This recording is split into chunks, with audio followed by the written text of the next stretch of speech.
If I wanted to spend 10 minutes making this room better, what would I have to do? And you have to ask yourself that, right? It's not a command, it's like a genuine question.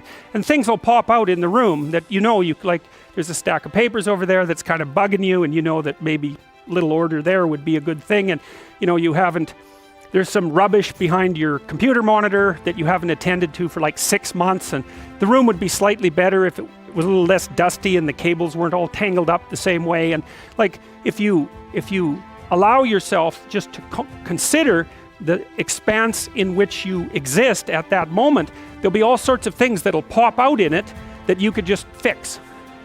And I might say, well, if you were coming to see me for psychotherapy, the easiest thing for us to do first would just be to get you to organize your room. You think, well, is that psychotherapy? And the answer is, well, it depends on how you conceive the limits of your being. And I would say, start where you can start. If something announces itself to you, which is a strange way of thinking about it, as in need of repair, that you could repair, then hey, fix it. You fix 100 things like that, your life will be a lot different. I often tell people too, fix the things you repeat every day, because people tend to think of those as trivial, right? You get up, you brush your teeth, you have your breakfast, you have your routines that you go through every day. Well, those probably constitute 50% of your life. And people think, well, they're mundane, I don't need to pay attention to them. It's like, no, that's exactly wrong. The things you do every day, those are the most important things you do.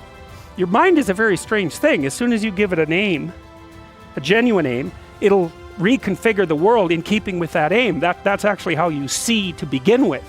And so if you set it a task, especially, you have to be genuine about it, which is why you have to bring your thoughts and emotions together, and then you have to get them in your body so you're acting consistently. You have to be genuine about the aim, but once you aim, the world will reconfigure itself around that aim, which is very strange.